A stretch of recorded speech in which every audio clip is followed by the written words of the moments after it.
안녕하세요, 루비다 여러분. 들으면 들을수록 너를 이해하고 나를 알게 되는 행복한 부자가 되는 채널 책 속을 루비다. 오늘은 스키너의 심리상자 열기, 로렌 슬레이터 지음, 에코의 서재 출판된 책입니다. 이 책은 세상을 뒤바꾼 위대한 심리실험 10가지가 나와 있어요. 저자의 말을 한번 읽어보도록 할게요. 나는 대학원에서 심리학을 전공하며 온갖 식물을 실험하고 관찰할 기회가 있었다. 알에서 막 부화한 엔젤피쉬가 정확히 48시간 만에 몇 개의 단일 세포에서 성장한 물고기로 커가는 모습을 직접 목격했다. 바로 내 눈앞에서 생명의 퍼즐 조각들이 짜맞춰진 것이다. 뿐만 아니라 뇌졸중 때문에 시력을 잃은 환자들이 신기하게도 죽은 눈을 통해 편지를 읽는 신비로운 현상을 목격한 적도 있다. 때때로 로비에서 엘리베이터를 기다리는 사람들을 보면서 사람들은 왜 엘리베이터가 더 빨리 오지 않는다는 걸 알면서도 계속 버튼을 누르는 걸까? 라며 궁금히 여긴 적도 있다. 사람들이 엘리베이터 앞에서 보이는 이런 행동이 인간에 관한 어떤 본성을 얘기해 주는 것 아닐까 하고 말이다. 물론 내가 전통적인 심리 실험을 접한 것은 수치가 빽빽하게 적힌 데이터와 검은 막대 그래프가 잔뜩 그려진 학술 잡지를 통해서였다. 그리고 그것은 나를 슬프게 했다. 그처럼 훌륭한 통찰력이 담긴 극적인 이야기들이 대부분의 과학 논문처럼 딱딱하고 단조로운 문체로 설명되어 있었기 때문이다.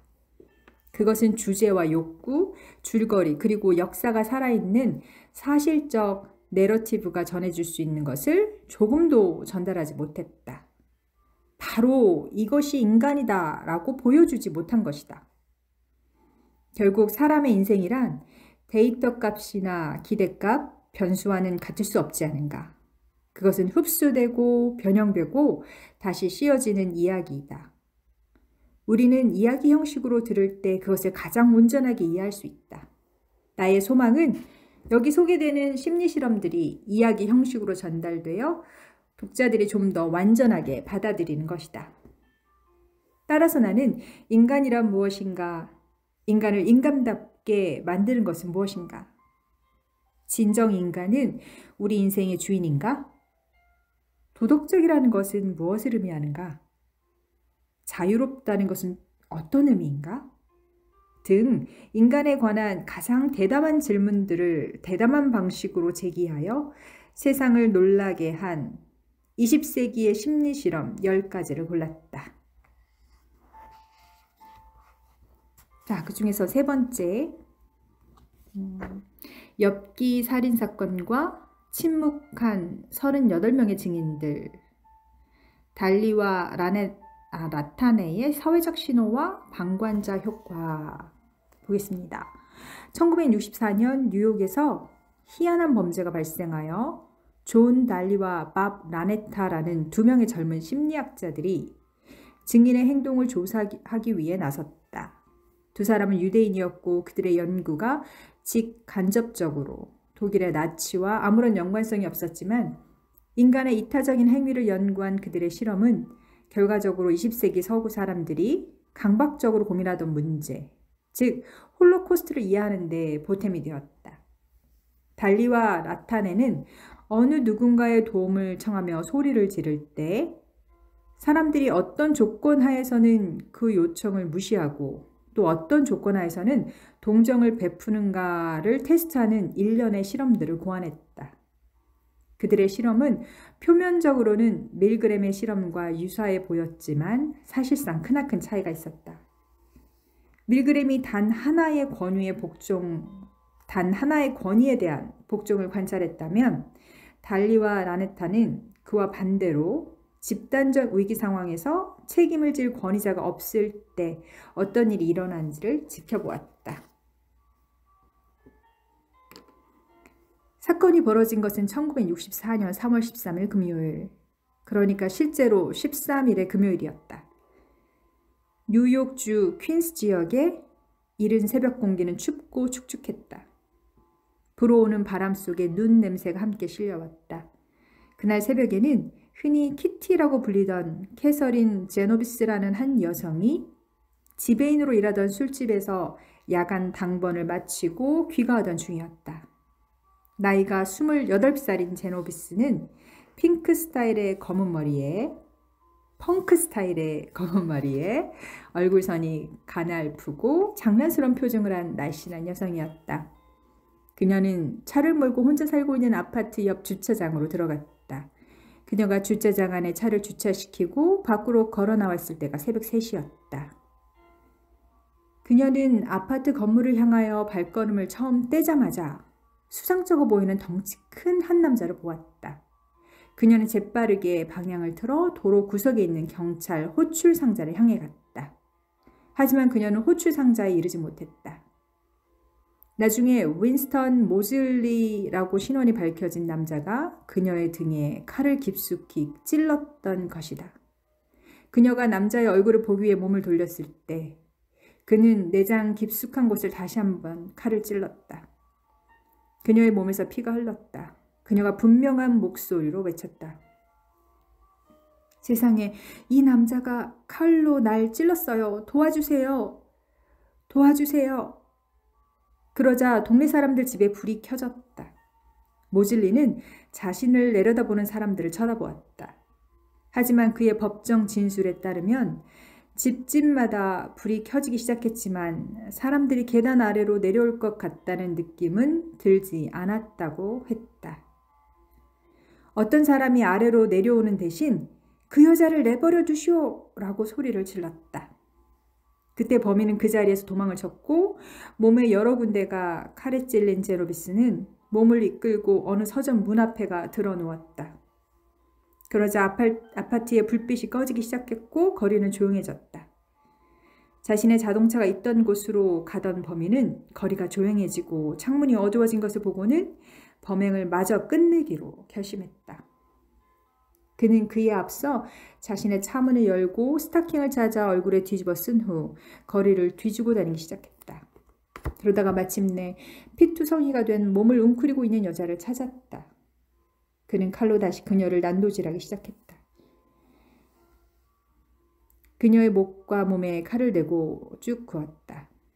제노비스는 다시 소리를 지르고 또 질렀다. 몇 분이 흘렀다. 아파트에서 또다시 불이 켜지기 시작했다. 한번 상상해보라. 제노비스와 모즐리가 틀림없이 보았을 그 노란 불빛들을, 그렇게 켜졌다가 다시 꺼지는 모습들을. 모즐리는 다시 도망을 갔고 제노비스는 간신히 몸을 이끌고 자신의 집이 있는 아파트 건물 복도 안으로 비틀거리며 걸어갔다. 하지만 몇 분 후에 또다시 모즐리가 찾아와 작업을 끝내기 시작했다. 그녀는 도움을 호소하며 비명을 질렀지만 이내 비명은 나오지 않고 신음소리만 입에서 흘러나왔다. 살인사건은 새벽 3시 15분에서 50분까지 약 35분 동안 일어났다. 세 차례에 걸쳐 연속적으로 벌어진 이 사건은 도움을 청하는 비명에 중간중간 끊겼다. 집안 전등을 켜고 구경을 한 사람들은 이 사건을 목격하고 소리를 들었지만 아무런 행동도 취하지 않았다. 한 여성이 칼에 찔리고 쓰러지는 것을 창가에서 구경만 한 사람들은 모두 38명이었다. 사건이 끝나고 한 명이 경찰에 신고를 했지만 그녀의 목숨이 이미 끊긴 후였다. 앰뷸런스가 와서 시체를 싣고 사라진 시각은 새벽 4시. 구경꾼들은 모두 잠자리에 다시 들었다. 뉴욕타임즈지에서 이 방관자들의 기이한 행동을 시리즈 형태로 연속해서 보도하자 온 나라가 도덕성 문제로 들썩거렸다. 신문사에는 독자들 편지가 쇄도했다. 한 독자는 관련된 증인 명단을 입수하여 이름을 공개하는 것이 뉴욕타임즈지의 의무라고 썼으며 또 다른 독자는 그런 사람들은 아무런 조치도 취하지 않은 대가로 대중의 조롱을 받아 마땅하다고 썼다. 또 교수의 부인이라고 밝힌 한 여성은 다음과 같이 썼다. 그들의 침묵, 소심함, 냉담함 속에서 엄청난 것이 내포되어 있다. 만일 뉴욕주 법안이 어떤 형식의 처벌도 규정하고 있지 않다면 신문사에서 주의회에 압력을 가하여 법 개정을 촉구해야 한다고 우리는 믿는다. 또한 38명의 증인에 대해서는 그들이 마땅히 느껴야 할 도덕적 책임을 인식하지 못한 대가로 뉴욕타임즈지 일면에 그 이름과 주소가 전원 공개되어야 한다. 하지만 달리와 라타네는 이런 설명으로 만족하지 않았다. 그들 또한 밀그램처럼 성격보다는 상황의 힘을 더 믿는 실험사회 심리학자였던 데다가 그런 설명이 직관적으로 받아들여지지 않았기 때문이다. 한 젊은 여성이 30분 동안 강간과 살해를 당하고 있는데 보통 사람이라면 어떻게 수수방관할 수 있겠는가? 도움을 청하기는 너무 쉽지 않았는가? 그저 수화기를 들어 전화만 걸면 되는데 생명의 위협도 증인으로서 위험도 없었던 상황이다. 그 사건에 연루된다고 해서 법적으로 손해를 입을 이유도 없었다. 분명히 증인들의 상당수가 자식을 키우고 있었을 것이고 그들 중 일부는 남을 돕는 직업을 가지고도 있었을 것이다. 그들이라고 해서 특별히 동정심이 없는 사람들도 아니었다. 그리하여 두 심리학자는 실험 계획을 짜기 시작했다. 하지만 살인을 모방할 수는 없었기 때문에 간질 발작으로 그것을 대신했다. 달리와 라타네의 실험에서 가짜 발작은 제노비스 살인 때와 마찬가지로 총 6분 동안 지속되었다. 그동안 학생들은 생각하고 행동할 기회가 충분히 있었다. 실험 결과 대다수의 학생들이 아무런 행동도 취하지 않았다. 밀그램의 실험에서 불복종한 사람들의 비율이 32에서 35%였던 것처럼 이번 실험에서도 그와 유사한 31%만이 행동을 취했다. 피실험자들이 자신 말고 도와줄 학생이 4명 더 있다고 믿었을 때는 희생자들을 위해 도움을 청하려고 하지 않았다. 반면에 자신과 간질 발작을 일으키는 학생 단둘이 있다고 믿었을 때는 피실험자의 85%가 수수방관하지 않고 도움을 청했고 그것도 발작이 일어난 지 3분 안에 조치를 취했다. 여기서 달리와 라타네가 발견한 것은 어떤 규모의 집단이든 피실험자가 처음 3분 안에 비상사태를 보고하지 않으면 그 후 어느 시점에서도 보고할 가능성이 거의 없다는 것이었다. 그러므로 자신이 탄 비행기가 피랍되었을 때 처음 3분 안에 행동을 취하지 않으면 앞으로도 그럴 가능성은 거의 없다. 비상상태가 일어났을 때 시간은 결코 우리 편이 아니다. 시간을 끌면 끌수록 꼼짝 못하고 있을 가능성이 높다. 우리는 그 사실을 몸과 마음으로 명심하고 있어야 한다. 남을 돕는 이타적 행위와 시간과의 관계보다 더 흥미로운 것은 집단 규모와의 관계이다. 일반적으로는 집단 규모가 클수록 두려움이 적어지고 대담해져서 위험을 무릅쓸 가능성이 높다고 생각할 것이다. 어쨌든 가장 무서울 때가 가로등 없는 어두운 빈민가를 혼자 걸어갈 때 아닌가. 인간들은 온갖 포식자가 득실되는 평원에서 자신을 보호해줄 무리에서 떨어져 혼자가 되어 돌아다닐 때 가장 두려워하고 망설이는 동물이 아니던가. 하지만 달리와 라타네의 실험은 무리의 수가 많을수록 안정감이 커진다는 진화설의 이의를 제기한다. 방관하는 집단으로 인해 도움을 주는 행위가 억제된다는 것이다. 하지만 단 한 명의 사람과 사막을 걷다가 혼자 모래폭풍에 휘말렸다면 그의 도움을 기대할 수 있다. 달리와 라타네의 연구 결과에 따르면 구원을 받을 확률은 85%이다. 사람들의 반응이 집단 크기와 너무나 밀접한 관계에 있음을 발견한 달리와 라타네는 자신들이 책임감 분산이라고 이름 붙인 현상을 비로소 이해하기 시작했다. 즉, 사건을 목격한 사람이 많을수록 개인이 느끼는 책임감은 적어진다는 것이었다. 군중들 사이에서 책임감이 공평하게 나누어지기 때문이었다. 책임감 분산이 사회적 예절과 결합하게 되면 그것이 더욱 강력한 힘을 발휘하여 생사가 걸린 상황도 무시하게 된다. 사회적 신호, 방관자 효과, 다수의 무시, 과학적으로 포장된 이 표현들은 그것이 내포한 어리석음을 몰래 감춘다. 우리 집 길 건너편에는 아름다운 교회가 하나 있는데 나는 가끔씩 찬송가를 부르러 이 교회에 나가곤 했다. 그런데 일요 설교가 끝나면 헌금 바구니가 돌려지곤 했다. 내가 제노비스 살인사건과 연기 실험에 관한 자료들을 읽고 있던 어느 날이었다.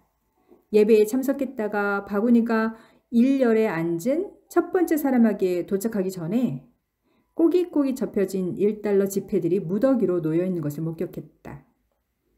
그로부터 몇 주 후에는 바텐더로 일하는 언니가 내게 털어놓았다. 매일 저녁 영업을 시작하기 전에 손님들이 팁을 놓고 가는 유리컵 안에 5달러와 10달러짜리 지폐를 미리 몇 장 넣어둔다는 것이었다. 언니는 그런 식으로 돈을 넣어두어야 팁을 많이 받을 수 있다고 이야기했다. 사람들은 먼저 간 손님들이 팁을 주었다고 생각하고 똑같이 행동하지. 우리는 모두 모방에 의해 움직이는 존재인 것이다.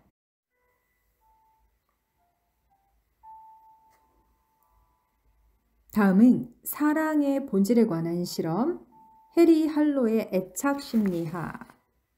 해리 할로가 그의 가짜 원숭이 실험은 애착 심리학에서 가장 중요한 것을 입증한 실험이었다. 유아기의 원숭이들은 우유를 든 금속 재질의 가짜 어미보다 부드러운 천으로 만든 가짜 어미를 더 선호한다는 것을 보여주었다.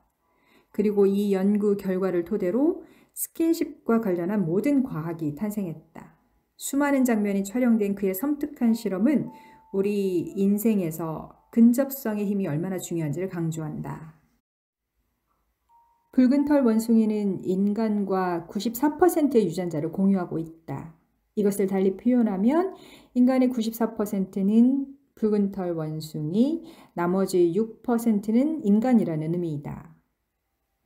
계통 발생도에서 좀 더 올라가 보면 인간의 약 98%는 오랑우탄, 99%는 침팬지이다.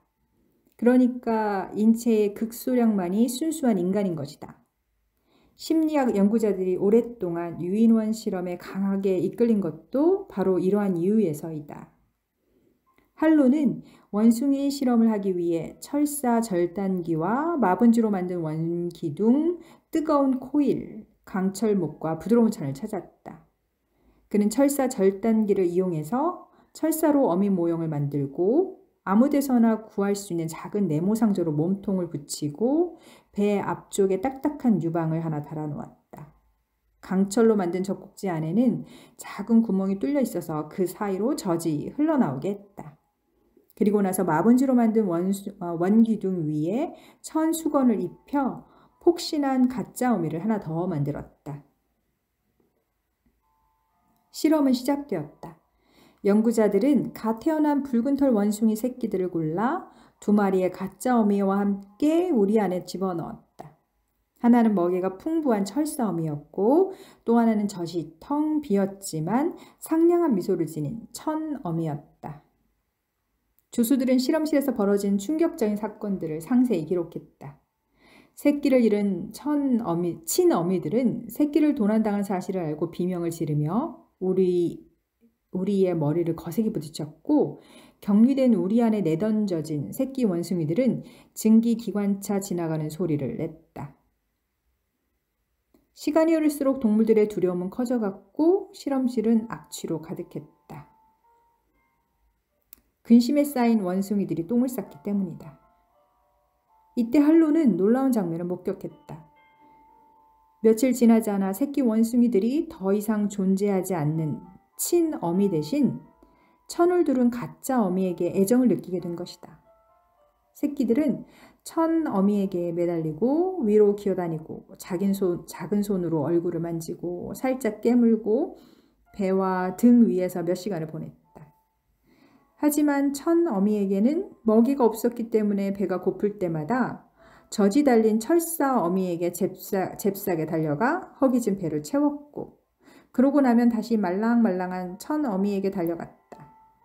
할로는 새끼 원숭이들이 젖을 주는 어미와 안아주는 어미 사이에서 보내는 시간을 그래프로 그렸는데 결과는 놀라웠다. 우리는 감촉이 주는 편안함이 애정과 사랑의 중요한 기본 변수라는 사실에 놀라지 않았다. 하지만 그것이 영양이라는 변수를 완전히 뛰어넘을 정도로 강하리라고는 기대하지 못했다. 실제로 그 격차는 젖을 주는 1차적 기능이 어미와의 친밀하고 빈번한 몸의 접촉을 위한 것이라고 제시할 수 있을 정도로 컸다. 이 실험을 통해 할로는 사랑이 입맛이 아닌 스킨십으로부터 자란다는 것을 입증했다. 어미의 젖이 메말랐을 때도 새끼는 예전과 다름없이 어미를 사랑했으며 그 사랑을 기억해 두었다가 겉으로 표현했다. 결국 모든 상호작용은 초기에 형성되는 감촉의 재현이자 복습이었다. 할로는 그러므로 인간이 우유만으로 살 수 없는 것은 당연하다고 기록했다. 1930년대에서 50년대까지는 자녀를 냉정하게 키우던 시대였다. 저명한 소아과 의사 벤저민 스폭 박사는 아이들에게 시간에 맞추어 음식을 주라고 충고했다. 스키너는 강화와 처벌이라는 기존의 패턴대로 아이들을 이해했다. 아이의 울음을 그치게 하려면 안아주어 보상을 주어서는 안 된다는 것이었다. 존 위스는 자녀 양육서에 다음에 유명한 구절을 남겼다. 아이의 욕구를 지나치게 충족시켜 주어서는 안 됩니다. 밤에 잘 자라는 키스도 해주지 마십시오. 대신 아이의 방에 불을 끄기 전에 간단한 인사와 함께 손을 흔들어 주십시오. 하지만 할로는 그 말도 안 되는 이야기들을 쓰레기통 속에 집어넣고 대신 진실을 전하고자 했다. 아이에게 손을 흔들어주는 정도로 그쳐서는 안 되며 주저하지 말고 아이를 안아주라고 했다. 스킨십은 너무나 중요한 것이기 때문이었다. 그것은 아이를 망치는 것이 아니라 오히려 살리는 길이라고 그는 주장했다. 어떤 사람들은 할로의 실험이 앞으로 등장할 모든 실험의 기본 틀을 형성했다고 이야기했지만 많은 사람들은 잔인하다며 그의 실험을 비난했다. 어미와 새끼를 떼어놓고 날카로운 철사로 만든 젖꼭지로 먹이를 주고 원숭이들이 비탄에 잠겨 울게 만들고 주변에 다른 아무것도 없다는 이유에서 마네킹에 매달리게 한 것은 실제로 잔인한 행동이었다. 하지만 그가 우리에게 전한 메시지는 강력했으며 긍정적인 측면을 가지고 있었다. 우리가 지금도 너무도 당연시하는 지식, 즉 인간은 단순한 허기 이상의 것을 원하고 어떠한 희생을 치르더라도 다른 사람과 연결되고자 한다는 것, 그리고 상투적인 아름다움보다는 우리가 맨 처음 본 그 얼굴을 가장 사랑스러운 얼굴로 여긴다는 것을 그를 통해 처음 알게 된 것이다. 그는 실험의 조건을 다양하게 변화시켰다. 어떤 철의 여인은 얼어붙을 만큼 찬물을 새끼들에게 퍼부었고 어떤 여인은 뾰족한 것으로 새끼들을 찔렀다. 하지만 새끼들은 어떤 고문을 당해도 어미 곁을 떠나려 하지 않았다. 그들은 어떤 일이 있어도 어미를 단념하지 않았다. 좌절도 하지 않았다. 사랑이라는 이름의 신은 강인했다. 아무리 상처를 입어도 새끼들은 다시 기어왔고 아무리 추워도 엉뚱한 곳으로 따뜻함을 구했다. 이러한 행동을 설명할 만한 강화는 전혀 존재하지 않았다. 오로지 접촉의 어두운 측면, 영장류 동물들의 관계의 진실만 있을 따름이었다. 어미에게 안겨있는 동안 죽음을 당할 수도 있었다. 슬픈 일이었다. 하지만 나는 그곳에서 어떤 아름다움을 느낀다. 즉, 우리가 위대한 믿음의 창조물이라는 것이 아닌가. 우리는 어떠한 역경이 있어도 다리를 세울 것이었다. 이곳과 저곳, 그대와 나를 잇는 다리를 말이다. 한 인생이 녹아있는 한 권의 멋진 책으로 오늘도 여러분의 삶을 이루고 누비고 즐기세요. 여러분은 루비다입니다.